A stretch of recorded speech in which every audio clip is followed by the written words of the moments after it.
even if you're not at a place where you can party or gamble or whatever, I could see people like the envious guys just staying up till 3 a.m. anyway, because it's just their lifestyle, you know? So I think there's probably something to it, because I can't think of any other team where this is the case, because I think there's someone like Fnatic, and I'm sorry to say it, if people think this, that they're really cool guys, they're just super nerds, man. I could believe they are tucked in a bed at 11 p.m. Like, it'd be like the fucking Waltons or something, like, good night, Crims. It's like, night, Olaf. Just like, I can't do an accent in Swedish. That's the best I can do. It's pretty good. Yeah. I've always thought Flusher looked a bit like a redneck as well. But, I mean, you can't picture those guys partying. Well, he's the brother that they keep in the attic who was born of incest, you know? And they just bring him down when the rest start fragging. They're like, carry a map, Flesher, and you'll have a new bucket head, a bucket of fish heads. He's like, hey. He looks like a human version of that fucked up Ewok that people always do the gifs of at Return of the Jedi. You know, the ones they always imply is like after anal sex or something.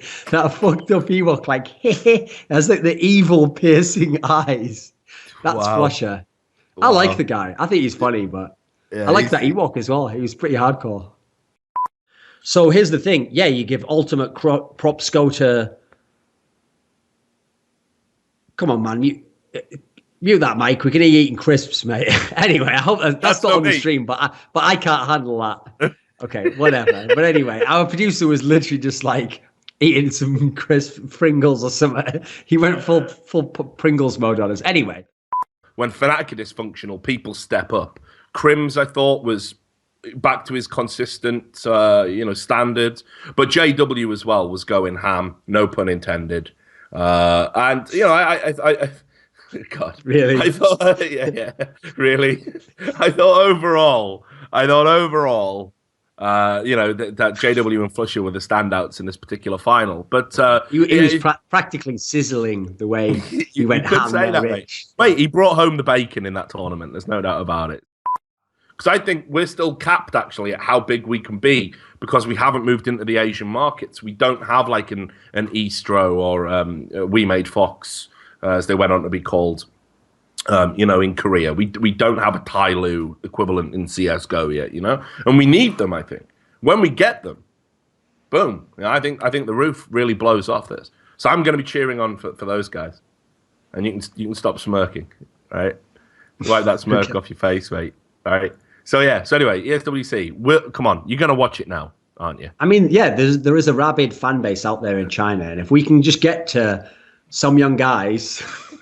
You're a fucking idiot. As if you've been sat there with a smirk on your face, trying to work that in. That is like a new fucking low right there. It wasn't even good, was it? No. It wasn't even good at any level. I did see a few posts on HLTV. I think it was after last week when you went in on Nip.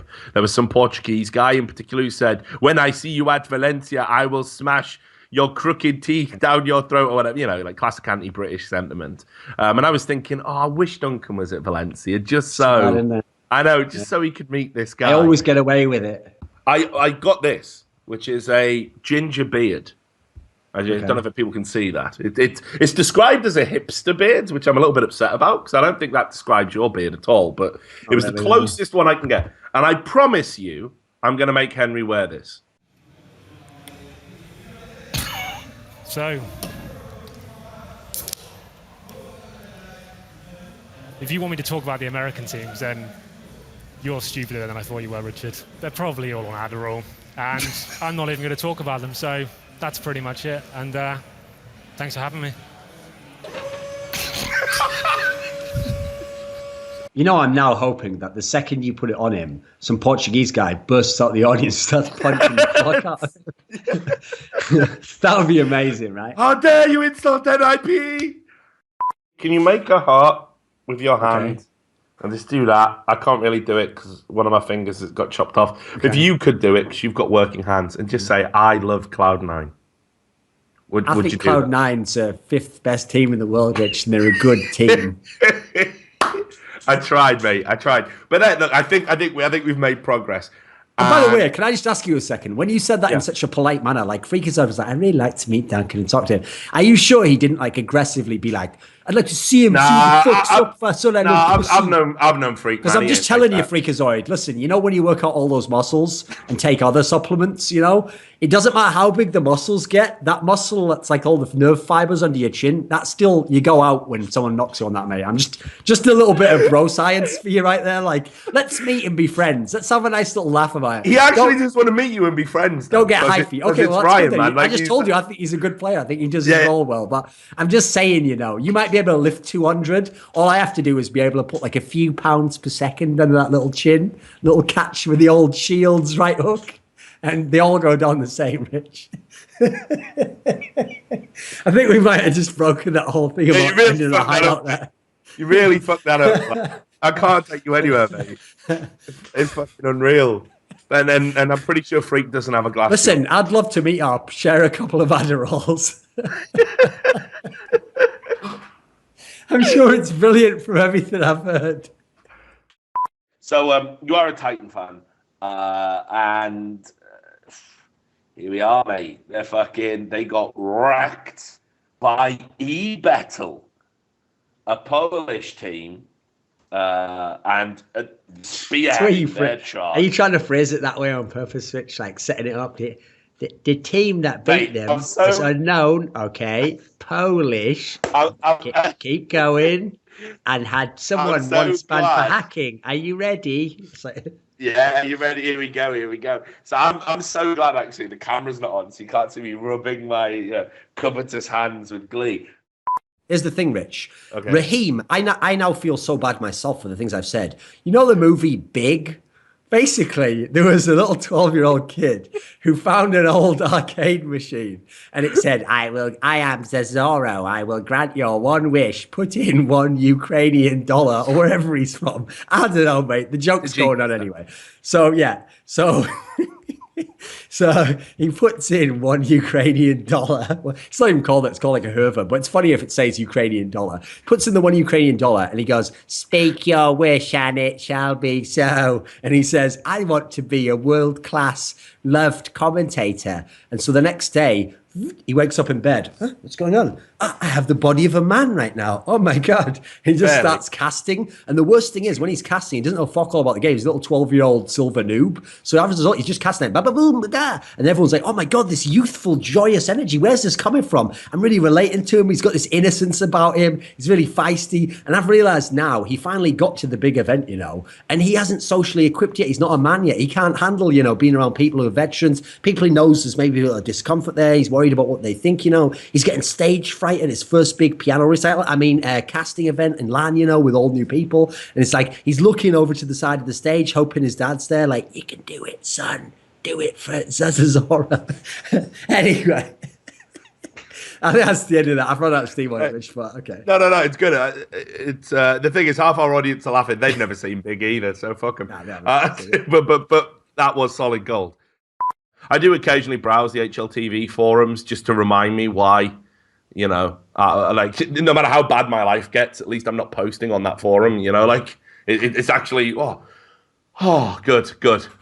I'm not that guy. I'm not that guy on the HLTV forums. I'm not Domino PT making his 20th Fox thread of the day. You know, like I'm not him, right? And I'll never be him, and my life will never be that bad. So it's like, oh, that's awesome.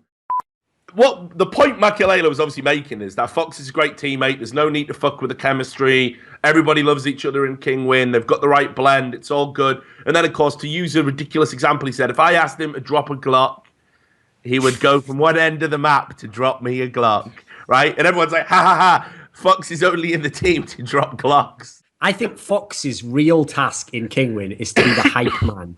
Like, he's like, when it's on around, he's like, yeah, get him, Makaleli, go fuck this bitch up. Take this Glock. Take this motherfucking Glock, man. Get out there. Here's my Glock, man. Go light this bitch up. He just runs behind them the whole time. Like, look at you, boy. You're looking fine and fierce right now. You're getting in that ass, boy. And then when Scream like pops him up, fuck him up, you're a fucking machine. Damn, son. Damn, homie. I like that though. I'd love to have that. In fact, like if I could get a recording of Fox saying all those fucking things, while I was playing deathmatch or whatever, which obviously I do all the time because I'm a sick player, you know, I could just have it in there, like, yeah, get him, Be sick. woo, you asshole, motherfucker. I mean, that's the shit. Like, that's the shit right there. Like the way Envious played at IEM, which of course they won, and they beat TSM 3 maps in a row to do it. Flipside should be a cakewalk for them. Oh, forget the envious side of it. Flipside don't have simple, so it's over. Yeah, but hang on. Who the fuck is Flipside? Yeah, hang on, Duncan. Markelov, right? Who I know you know is a big 1.6 fan. Same here. He said the team's is better off without simple. It's a much better environment now. Oh yeah, I'm sure the environment's great, but in game they're going to get their anuses ripped to shreds. So you know, I've told you about this, that we hired a witch, a psychic who can allegedly cast Mayan magic to fix any outcome for anything, and we hired a psychic called Blondie. We paid her $45, and she cast a Mayan spell that Nip are going to win ESL 1 Cologne. That's what we wanted to happen, because obviously I want you to shave your head and rib you for the rest of your life about how Nip did it. We also hired her to... well, you'll see. I'll get Sam to bring the spell up, actually, if that's possible to do that. Okay, it's on stream. So you can see that with the Mayan spell, for some reason it works the same as a genie in a lamp. Mayan magic works the same as Aladdin. You get 3 wishes. So the first wish was obviously for Freiburg, Get Right, Forest, Arlu, and Exist to win ESL 1 Cologne.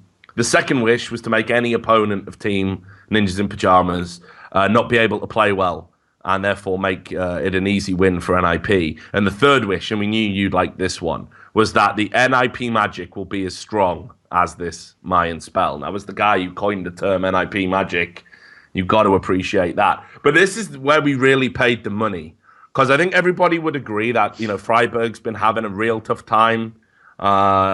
So we made her astrally visit the mind of Adam Freiberg, right? And she says, I have made an astral visit and remotely entered the mind of Adam Freiberg and placed these thoughts of influence. It is 2012 again, and you are at DreamHack Valencia of that year. You are the best entry fragger in the world.